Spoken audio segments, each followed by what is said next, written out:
Hi, everyone. My name's Corey McNair. I'm the Vice President of Alternative Delivery for WSP in Canada, and thank you for joining us at our Snack and Learn on Alliance Contracting. We figured this was an opportune time to hold one of these. Many of us right now find ourselves working out of our home offices, but we are starting to hear about economies reopening. And part of those economies reopening, we are hearing about big stimulus packages that may follow, that may spur future construction and spur economic growth. Around the world, governments, municipalities, and owners have large infrastructure programs that need to be delivered. Traditionally, a lot of these programs have been delivered through P3s and design builds, and they make up a key component of those programs. However, those models, if you read the papers, have been under increasing pressure as many large projects have seen cost and schedule overruns. Furthermore, many of us in the market, both contractors and designers, are starting to reevaluate the risk exposure and determine if we truly want to play within those models. But there are other options. For more than 20 years, alliance contracting has been used as an alternative to P3s and design builds to deliver some of the country's largest construction projects. Alliance is built around a few main principles: a mutual agreement not to litigate, shared risk, and a cap on financial exposure. Now, many on this call may have heard of alliancing, or it may be completely foreign to you. The point of this Snack and Learn is really to bring you through the basics on alliancing. What is it? How the model differs from P3s and design builds, and how the financial compensation structure works. Joining us today, we have Tim Gospel and Roy Wade, both from WSP's Australia group, and two individuals with many years experience in alliance contracting. As I walk through the material, if you have any questions, please feel free to type your questions into the right-hand panel box. We're going to leave about 10 to 15 minutes at the end to try and answer some of those questions. So with that, Roy, Tim, I hand it over to you. Thanks, Corey. It's great to be able to present to the North American market today. I often tell my clients that being with WSP, it means you're part of a global firm, and they say, so what does that mean? When are you going to start bringing some global experiences to the local market? So it's really good today to sit here and talk about alliance contracting, and it's a big part of the Australian market. So it's really good to be able to share the essence and elements of alliance contracting with our friends in the North American market. So thank you for joining today. It's a big topic. There's lots to cover. I think Roy and I could probably talk for a week about this. But we're just going to skirt across the top today. So it's Alliance and Contracting 101. So I guess just a little bit of context from myself. I've had a background across alliances in the last 20 years. I've also been involved in construct-only contracts, partnering contracts, design and construct, PPPs. So most of my experience has been from a design perspective. So WSP in Australia is a similar sort of business to the US and Canada. So my roles have typically been in alliance projects from a design consultant perspective, and I currently have roles and governance roles across alliance bids and projects here in Australia. Just in terms of what I'm going to cover. A little bit of history. So how did they evolve? How did these models evolve? Talk a little bit about when they best work. They aren't the answer to everything, but it is a good model for many situations. And I'll talk briefly about how it works. I'm going to give you a very quick overview of how procurement works. So how would a government agency or a private sector client go about procuring an alliance? Essence of the commercial framework, the essence of the governance arrangements that would take place within the alliance. I'm then going to step you through a case study. So one of the projects that I'm currently involved with, called the Southern Program Alliance, here in Melbourne, Victoria in Australia. And then just some observations for those that might be owners. So those government agencies or ultimate clients that might be looking to deliver these projects. Just I'll share you some of my observations for a successful owner, and as Corey said, we'll allow time for questions and discussion at the end, and indeed you can add them in the chat function on the webinar. So a bit more context. So in Australia, alliances have been part of our delivery methodology and delivery models for over 20 years. So for WSP in Australia, we've done over 30 alliances in the last 20 years. The total value of those alliances is over $17 billion, and that's across road, rail, water and power. It's predominantly in the transport sector, but not exclusively. And interestingly, across Australasia, alliancing is more widely used than anywhere else in the world. So just to give you a flavour of the nature of the projects over those last 20 years, you can see that it's been a constant part of the project portfolio of projects that we've had as a business. You can see the red coloured bars there are rail and road, then you've got some water and power. I guess one of the trends that we have seen is that over time these projects have got much bigger. So as projects have got more complicated, the projects have got bigger. And more recently, a current trend is some of these projects are moving from projects to programs. So we now have a couple of programs of work where we're doing an alliance of projects, of portfolio projects within a program alliance. A very similar model, but it's a good evolution. So this trend is continuing. So Corey mentioned some of the challenges around design, build, and risk profile. We still have all of those same challenges in Australia. So those other models aren't dead, but there's always a good challenge around, what's the right sort of project to deliver as an alliance.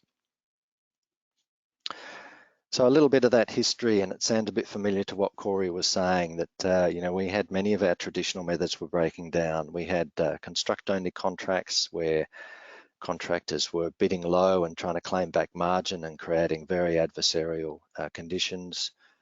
We had design-build style projects, and the local nickname in Australia was it wasn't design-build anymore, it became design-build-litigate.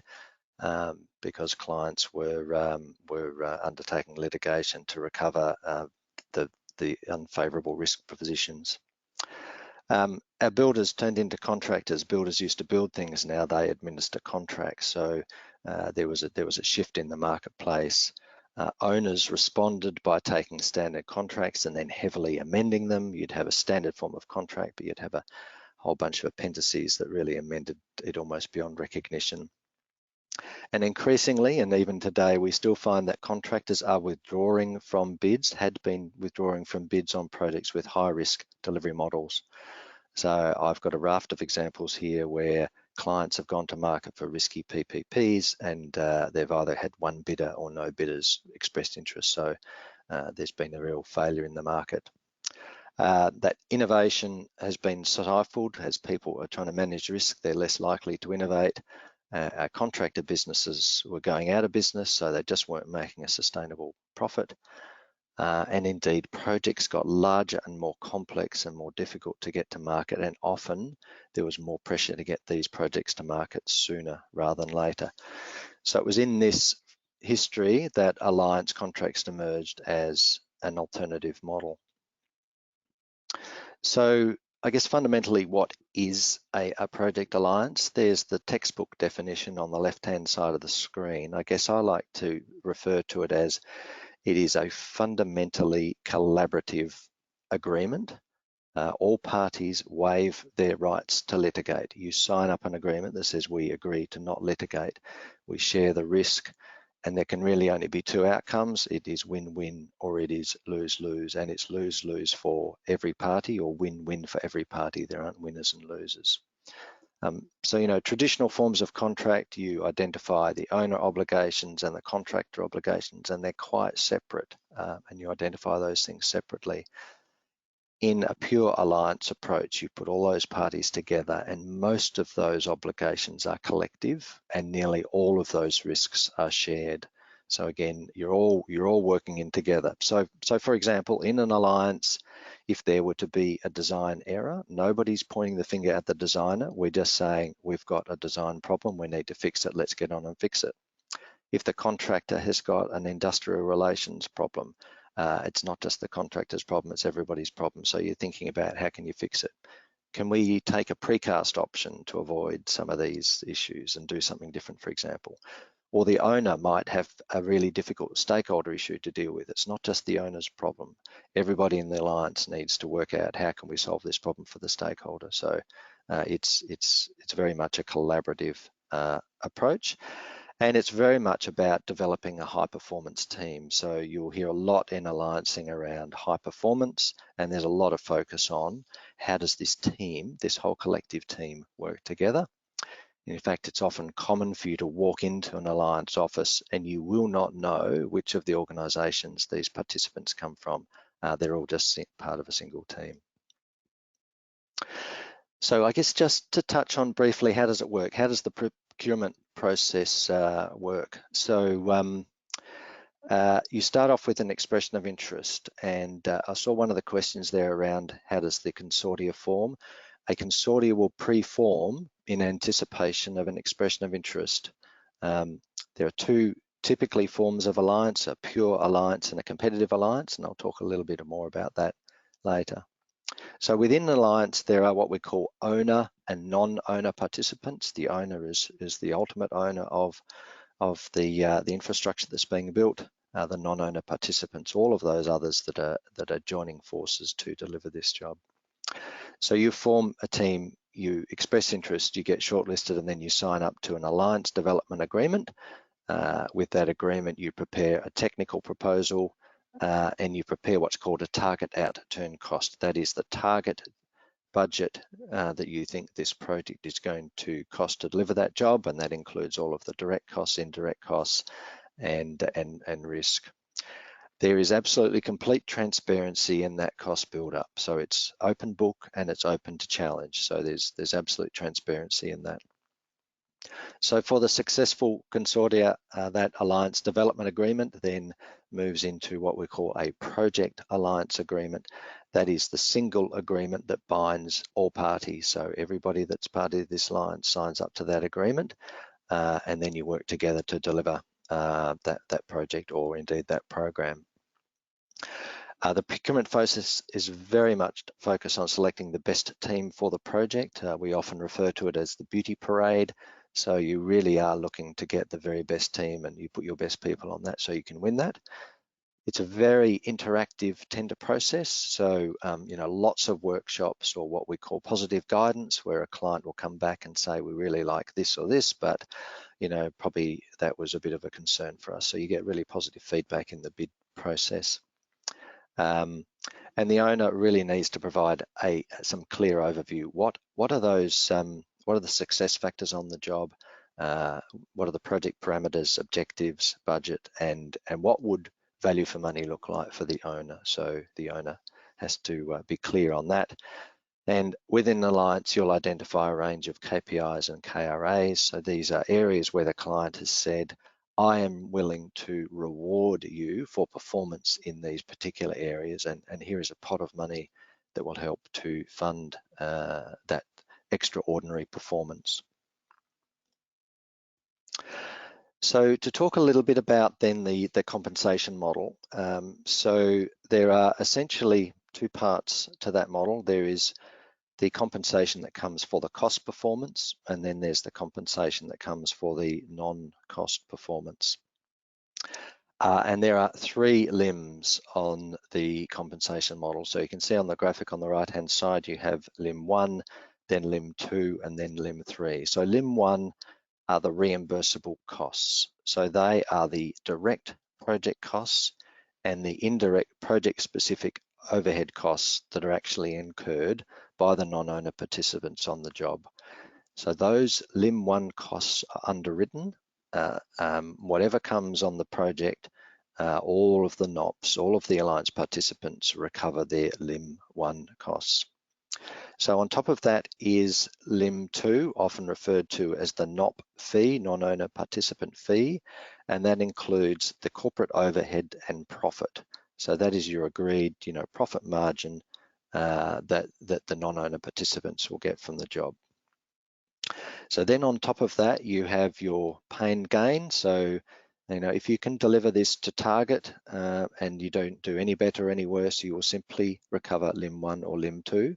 However, if you can deliver exceptional performance and high KRA, KPI performance, then there could be some additional reward that you get on top. However, if you cannot deliver to that target, then in a lose-lose scenario, you lose your contribution to the limb 2, and depending on the situation, it would depend on how much of that limb 2 you might then lose. So I'll just then perhaps touch on a bit of a worked example just to explain exactly how that works. So I've got an example here of a project that is costs 1.175 billion. So we've got $1 billion worth of direct costs, 170 million of limb 2, so overheads and profit, and then the client has said, I'm going to put in $5 million as the limb 3 KRA KPI pool. So the first example there is an underrun. The project's delivered, and it's delivered $50 million under the client budget. Happy days, everybody's delighted, we've got a great outcome. Of that $50 million saving, half has gone back to the client and the other half is shared then between all of the non-owner participants. So the client gets a great job and he pockets the savings. So the next example is overrun. So if this job, now the project's overrun by $50 million. So what happens here? Well, here the fee reduces by 25 million. So the $50 million overrun is shared half with the owner, half with the non-owner participants. So their limb 2 has reduced from 170 million down to 145. And in a disaster scenario, and I'm happy to say I've never had one of these in 30 years of Alliance experience, but a disaster scenario means that all of that limb 2 gets effectively written off, and the owner has to effectively underwrite that extra $340 million worth of work that they've had to fund. But effectively, they have got $1.34 million worth of work at cost. So nobody's made any money. They've got a great job, but all the participants have not made any money on the job. And finally, just a little bit about governance on how does this work. So you'll hear talk of Alliance leadership team. So this is the governance that sits across the project. It's a part-time role, and typically these roles are filled by very senior people in the organisation that are ultimately accountable for the business in the Alliance. So they can bring full decision-making authority to the Alliance. In an owner organisation, they would typically sit about a layer below the CEO type level. So senior leaders in the business might be, you know, their key project delivery director or something. Underneath that, you have what's called the Alliance Management Team. So this is a team of people, an integrated project team of people responsible for delivering the job. So at that level, you have a combination of, might be some constructor people, some design people, some owner people. They form that leadership team, the management team within the Alliance. And then under that, you have the wider project team. So it's a single integrated team, typically co-located, everybody in the one office. And as I said before, all wearing the same badge, all wearing the same logo. The parent company where people are employed becomes irrelevant once you're embedded within an Alliance. So when to use it? Is it, does it solve everything? I guess the graphic on the bottom right-hand side gives you a bit of an indication. You know, on the left-hand side, you have PPPs, which are clearly where a contractor is carrying an increased level of risk, or indeed design and construct or design build as is referred. Alliances typically sit further towards the right-hand side where owners are carrying more of that risk, but certainly they make sense for projects where you have complex interfaces, perhaps the scope isn't completely clear, you might have difficult and challenging stakeholders, you might have very tight timeframes. Corey referred to stimulus programs. You know, if you are looking to bring a volume of work to market very quickly, then alliances enable you to package up and deliver that without absolutely knowing what that scope is.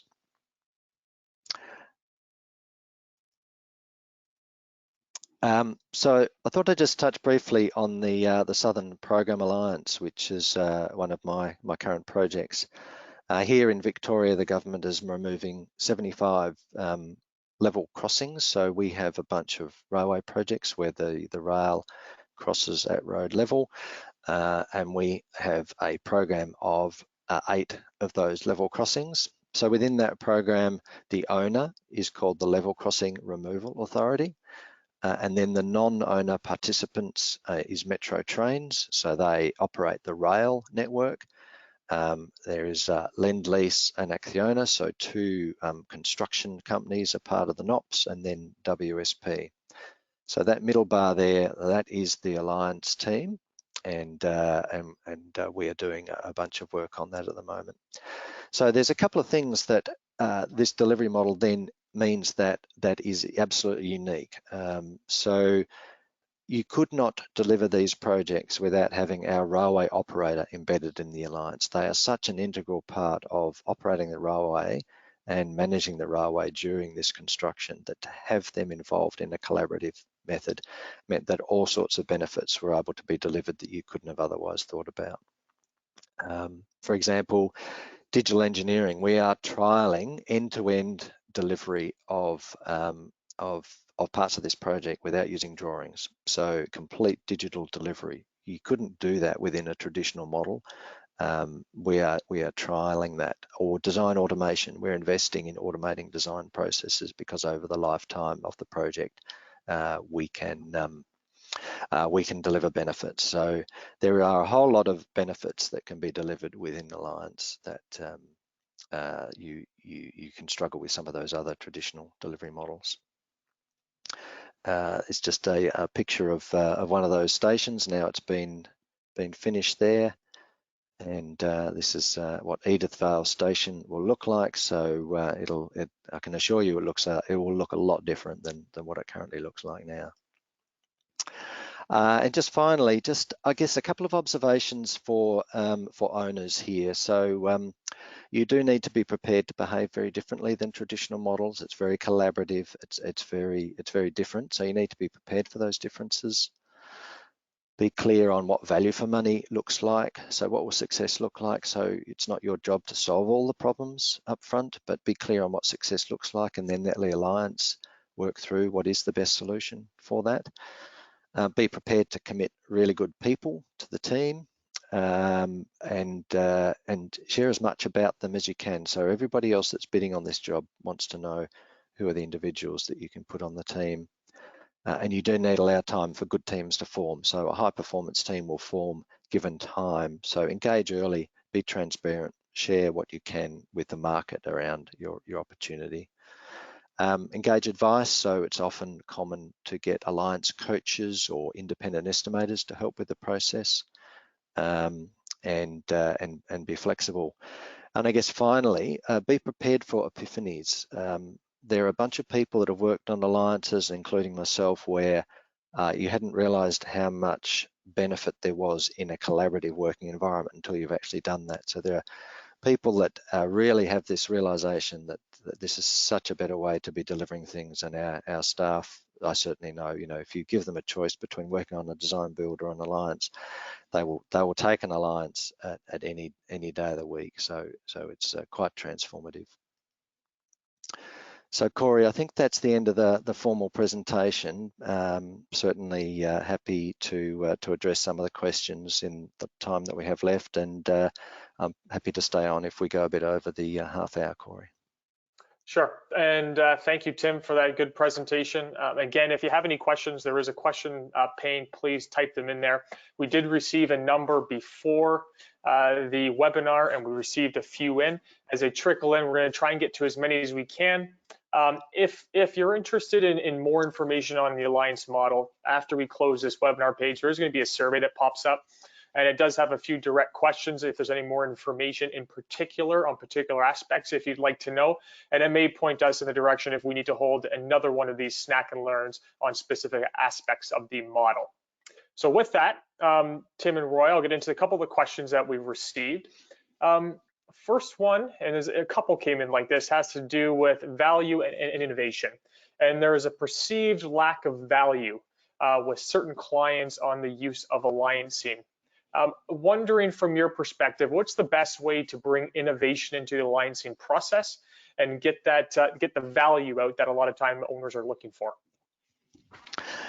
Yeah, I think I made reference to the value for money statement. I think it's really important that the client think about, well, what does value mean? Are they talking about reducing, upfront build cost, or are they talking about a whole of life cost? What does value mean? So I think it's really important for a client that you make that clear, because of course, anybody can respond. You can have a cheap and cheerful build, but that may not be the best whole of life solution. So that's why I repeat, it's important to be clear on being upfront, what does success look like, and then you can deliver value. I think in terms of innovation, the Alliance framework definitely allows innovation. You're all inside the same tent, you can collaborate. And from an owner's point of view, it probably allows you to challenge existing standards, for example, where you're part of that process. You can try and help implement those change and deliver some innovation if perhaps some previous methods might have precluded that. Yeah, and Tim, value for money doesn't necessarily mean saving money either, because you might have to invest to get a better outcome for the project as well. So it's that realization you might have to spend to get the benefits. And Tim, maybe that's a follow-on question that we've received a few times is a lot of owners seem to be nervous because of the deemed lack of competitiveness in a traditional alliance, where you're selecting a preferred proponent largely based on qualitative aspects versus price. Wondering from your perspective and some of the models you've seen in alliancing, how owners can be ensured in a non-price competitive environment, how they're getting value for money. Yep, it's a really good question, Corey, and it comes up all the time. And it's always hard because you can never have two identical projects where you say, all right, we're going to deliver that one using an alliance, and we're using that one using a design build, and then we'll see how we go. So I think there's always been evolutions around this. So I referred to a competitive alliance. The model in Australia has emerged that in most alliances there is a competitive TOC process, so you are building up that target outturn cost in a competitive environment. Definitely doesn't mean that the lowest target cost wins the job. As Roy said, it's about that holistic value for money. The alliances are regularly audited. Indeed, our Southern Program Alliance and the other level crossings were audited in the Auditor General, so that's the government authority that steps across checking how the state funds are being spent, concluded that the program alliances were delivering value for money well in excess of other traditional models. So there's audit records now that show that these models are actually delivering value, and that's audits that are being done on behalf of the taxpayer. Yeah, and what we've done on a recent alliance, actually Southern Program Alliance, as Tim's talking about, we brought in an independent quality surveyor, who was actually given the, I suppose, confidence to the client that when we price some additional works, what they call change events, which are similar to variations on the project, that they're being priced up the right way, and the client's seeing value for money. So it's sort of an independent check against some of the pricing that's been done. So it's working really well. Perfect. And is there a size of project that this alliancing model works for? Are there some projects that are too small or some projects that are too big?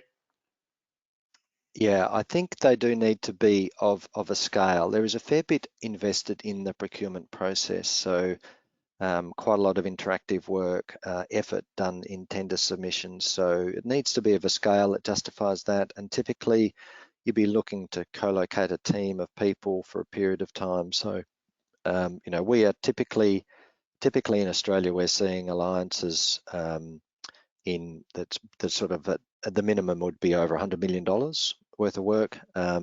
some of these programs, the Southern program that we've just been talking about, that is currently valued at $2 billion worth of work. So there's probably about $100 million threshold, Corey, would be sort of a rule of thumb for me. Yeah, Thanks. and as Tim's saying, there's the procurement, but also the ongoing management. We looked at the governance structure before with the ALT and the AMT. There's a lot of management cost and investment because basically you're managing a company.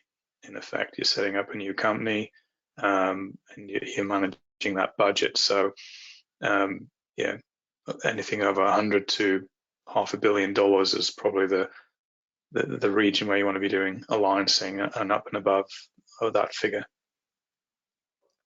Perfect. And just a couple more questions here, just being cognizant we're a little over time. But one that's come in asked a few different ways, but it seems a lot of our ultimate owners, a lot of governments do have legislative barriers surrounding the type of models or the way they build their infrastructure. I'm wondering if, from your experience, how the Australian authorities and owners and governments uptook this model, how long it took them to get used to working in sort of a different framework with different behaviors, and just the time frame towards how this became an entrenched model within the Australian marketplace. Yeah. And it has taken time, Corey. So it's a bit over 20 years ago. I think a bunch of people, including governments, realized that traditional models weren't working and that they needed to create alternative ways. So it started small in terms of projects and toe in the water, and there were some some small contracts that were developed, and they were successful, and success bred success.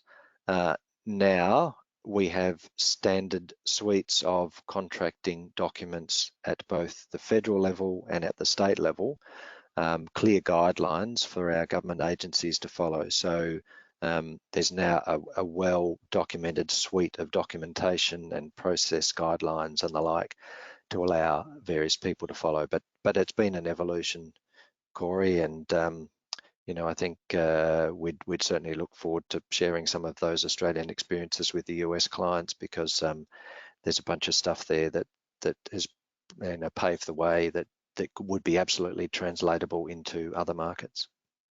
Perfect. And again, just being cognizant of time, we're a little over. We have received a number of questions, specifically around the compensation model, the risk reward regime, the contracts. Clearly, this is a big part of the overall principles of Alliance, and one that's probably deserves a much deeper dive.